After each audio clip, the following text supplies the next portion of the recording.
هنا. وقال الهدهد: إحنا مش بنحكي التاريخ، إحنا بنسأله. لو سألنا أي حد في الشارع أنت عارف إيه عن الفراعنة، غالبا هيقولك الأهرامات، المومياوات، الذهب، توت عنخ آمون، اللعنات، الملوك اللي حكموا بقوة مطلقة، حضارة عظيمة اختفت وسابت لنا ألغاز. الصورة واضحة، مألوفة، مريحة كمان. إحنا اتعلمناها في المدارس، شفناها في الأفلام، قريناها في الكتب، بقت جزء من وعينا الجمعي. لكن خلينا نقف لحظة ونسأل سؤال بسيط: هل الصورة دي كاملة ولا هي جزء صغير من حقيقة أكبر بكتير؟ وسؤال تاني أعمق: مين اللي رسم الصورة دي أصلاً؟ الفراعنة ما كتبوش كتب عن نفسهم بالعربي أو بالإنجليزي، ما سابوش مذكرات شخصية، ما عملوش مقابلات تلفزيونية. كل اللي سابوه هو نقوش على حيطان، تماثيل، مقابر، رموز ما حدش فاهمها لآلاف السنين، لحد ما جه القرن ال19 وبدأت رحلة فك الشفرة. لكن السؤال المهم: هل فك الشفرة معناه فهم الحقيقة كاملة، ولا معناه إننا ترجمنا الرموز بس وفسرناها بعقلية زماننا؟ خلينا نبدأ من الأول، من اللحظة اللي العالم الحديث اكتشف الفراعنة من جديد.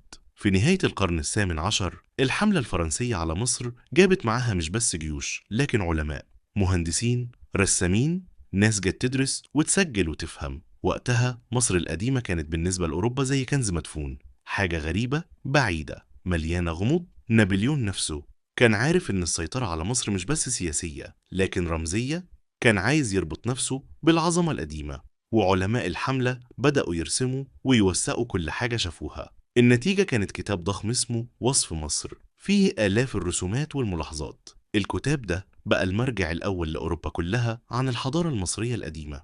بس خلينا نفكر لحظة، مين اللي كان بيشوف ومين اللي كان بيفسر؟ كانوا أوروبيين متأثرين بثقافتهم، بتصوراتهم عن السلطة والدين والحضارة. شافوا معابد ضخمة ففكروا في إمبراطوريات، شافوا تماثيل ملوك ففكروا في حكم مطلق، شافوا رموز دينية ففسروها من منظور ديانات توحيدية بيعرفوها. مش معنى كده إنهم غلطوا، لكن معناه إنهم شافوا الماضي بعين الحاضر. وده طبيعي، لأن كل واحد فينا بيشوف العالم من خلال ثقافته وزمنه. بعد كده جت لحظة فارقة: حجر رشيد. الحجر اللي عليه نفس النص مكتوب ب3 لغات: هيروغليفية، ديموطيقية، ويونانية قديمة. شامبليون الفرنسي قدر يفك الشفرة سنة 1822، وفجأة النقوش اللي كانت صامتة بقت تتكلم. لكن هل اتكلمت بصوتها الحقيقي ولا بصوت الترجمة؟ الترجمة مش بس نقل كلمات من لغة للغة، الترجمة فيها تفسير، فيها اختيار، فيها افتراضات. لما شامبليون ترجم كلمة زي نتر قال عليها إله، بس هل كلمة إله بمعناها اليوناني أو المسيحي أو الإسلامي هي نفسها اللي كان المصري القديم يقصدها؟ ولا كان عنده مفهوم مختلف تماما عن القوى الإلهية؟ السؤال ده مش تشكيك، ده محاولة فهم أعمق. بعد فك الهيروغليفية بدأت موجة كبيرة من التنقيب، بعثات بريطانية، فرنسية، ألمانية، أمريكية. الكل عايز ياخد قطعة من الكنز، مش بس آثار مادية لكن كمان شرف الاكتشاف، شرف إنك تكون أول واحد يفتح مقبرة مغلقة من آلاف السنين. وهنا بدأت تتشكل الصورة النهائية اللي إحنا عارفينها: صورة الفرعون الإله الملك الحاكم المطلق اللي شعبه كان بيعبده، اللي كان بيبني أهرامات عشان يخلد نفسه للأبد. بس هل الصورة دي دقيقة؟ خلينا ناخد مثال: فكرة الفرعون الإله.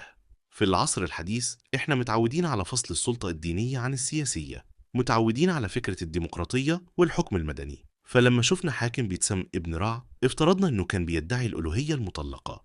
لكن الأبحاث الحديثة بدأت تقول حاجة تانية، بدأت تقول إن الفرعون كان دوره أقرب لوسيط بين الآلهة والبشر. كان مسؤول عن المعت اللي هي التوازن الكوني، كان لازم يحافظ على النظام. لكن ده ما يعنيش إنه كان شايف نفسه إله بالمعنى المطلق. وشعبه كمان ما كانش بيعبده بنفس الطريقة اللي الأوروبيين تخيلوها. ده مثال واحد بس على إزاي الفهم بيتطور، وإزاي القراءة الأولى ممكن تكون ناقصة. خلينا نتكلم عن السينما كمان، لأن السينما لعبت دور كبير جدا في تشكيل الصورة الشعبية عن الفراعنة. من فيلم المومياء لكليوباترا للآلهة المصرية، الصورة دايما كانت واحدة: ذهب، غموض، لعنات، ملوك أقوياء ومتوحشين أحيانا، نساء فتنات، سحر وأسرار. الأفلام دي حلوة مسلية، لكنها ما بتعكسش الحقيقة، بتعكس خيال هوليوود. وخيال هوليوود متأثر بالاستشراق، بفكرة إن الشرق غامض وغريب وخطير، فكرة إن الحضارات القديمة كانت مليانة أسرار ممنوعة ولعنات قاتلة. طبعا في مقابر اتفتحت وناس ماتت بعدها، لكن ما كانش في لعنة، كان في بكتيريا وفطريات في المقابر المغلقة. كان في صدفة، لكن الصدفة ما كانتش مثيرة زي اللعنة، فالإعلام اختار القصة الأكتر إثارة. وده درس مهم، الناس دايما بتختار الحكاية اللي تشدها، مش الحكاية الأداء. طيب، لو رجعنا للفراعنة كبشر، مش كرموز، مش كأساطير، كبشر عاشوا واتنفسوا وحسوا. رمسيس الثاني مثلا، واحد من أشهر الفراعنة، حكم 66 سنة، بنى معابد ضخمة، خاض حروب، اتجوز عشرات الزوجات، خلف مئات الأولاد. الصورة الرسمية بتقول إنه كان عظيم أوي، منتصر دائما، لكن لو قرينا النقوش بدقة هنلاقي إنه كان بيبالغ. معركة آدش مثلا، اللي بيصورها على إنها انتصار عظيم، كانت في الحقيقة أشبه تعادل. الحيثيين والمصريين وقعوا بعدها أول معاهدة سلام مكتوبة في التاريخ، لكن رمسيس صور نفسه على إنه الوحيد اللي انتصر. ليه؟ لأنه كان محتاج يحافظ على صورته قدام شعبه، لأنه كان بشر، عنده قلق، عنده طموح، عايز يتذكروه، عايز يثبت إنه جدير بالعرش. يعني حتى الفراعنة في كل عظمتهم كانوا بشر بيكذبوا، أحيانا بيبالغوا، بيخافوا من النسيان. وده يخلينا نفكر في حاجة أعمق، هل أي حضارة يمكن فهمها بالكامل؟ إحنا بنحاول نفهم ناس عاشوا قبلنا بآلاف السنين، بلغة مختلفة، بثقافة مختلفة، بمفاهيم مختلفة عن الحياة والموت والمعنى. حتى لو فككنا كل الرموز، حتى لو ترجمنا كل النصوص، هل ده يضمن إننا فهمنا طريقة تفكيرهم؟ خلينا ناخد مثال بسيط. الموت بالنسبة لينا، الموت نهاية، لحظة انتقال، حاجة نخاف منها أو نتقبلها. لكن بالنسبة للمصري القديم، الموت كان بداية رحلة، كان مرحلة في دورة أكبر، كان محتاج استعداد الدقيق، تحنيط، نصوص جنائزية، قرابين، أدوات. إحنا بنفهم الفكرة دي نظريا، لكن هل بنحس بيها زيهم؟ هل بنعيشها بنفس العمق؟ الإجابة لأ، مستحيل، لأن إحنا نتاج ثقافتنا وزماننا، وهم كانوا نتاج ثقافتهم وزمانهم.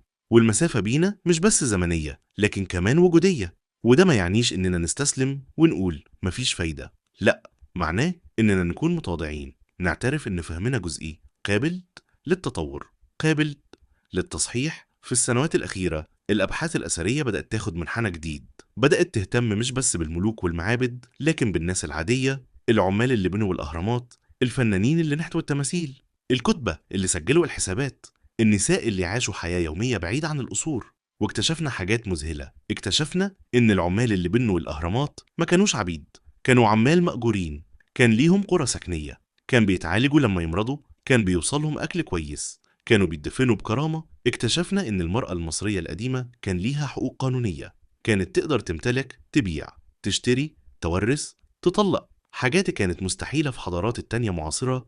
اكتشفنا إن كان في أطباء متخصصين، في جراحين، في أدوية متقدمة، في معرفة بالتشريح والعلاج.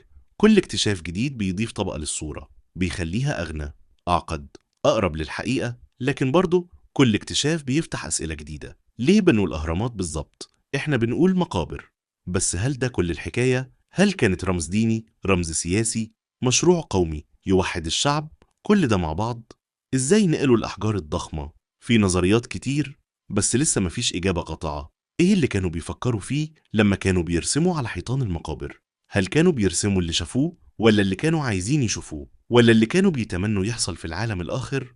الأسئلة دي ملهاش إجابة واحدة، ومش المفروض يكون ليها إجابة واحدة، لأن التاريخ مش رياضيات، التاريخ تفسير، والتفسير بيتغير مع الوقت. خلينا نرجع لسؤال البداية، هل كل اللي إحنا عارفينه عن الفراعنة حقيقي؟ الإجابة بعضه حقيقي، بعضه تفسير، بعضه إسقاط، بعضه خيال. الأهرامات حقيقية، النقوش حقيقية، المومياوات حقيقية، دي حقائق مادية محدش يقدر ينكرها. لكن التفسير بشري، والبشر بيغلطوا، بيتحيزوا، بيشوفوا اللي عايزين يشوفوه، بيقروا الماضي بعيون الحاضر. وده مش عيب، ده طبيعة المعرفة الإنسانية. المعرفة بتتطور، بتتصحح، بتتعمق. اللي كنا بنعتقده قبل 100 سنة اتغير، واللي بنعتقده دلوقتي هيتغير بعد 50 سنة. مش لأن الماضي بيتغير، لكن لأن أدوات الفهم بتتحسن، والأسئلة بتبقى أذكى. وده يوصلنا لنقطة مهمة، الهدف مش إننا نشكك في كل حاجة، الهدف إننا نفهم بعمق أكبر، نفهم إن المعرفة رحلة مش وجهة، إن كل جيل بيضيف حاجة، بيصحح حاجة، بيفتح باب جديد.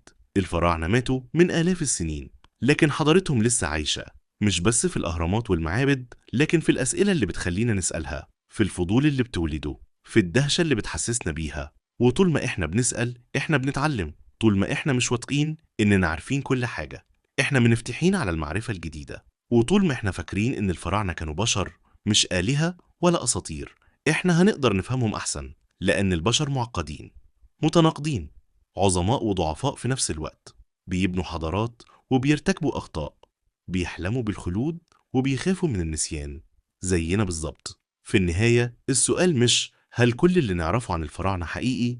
السؤال الأعمق، هل إحنا مستعدين نعترف إن معرفتنا ناقصة وإن النقص ده مش ضعف لكن بداية الحكمة؟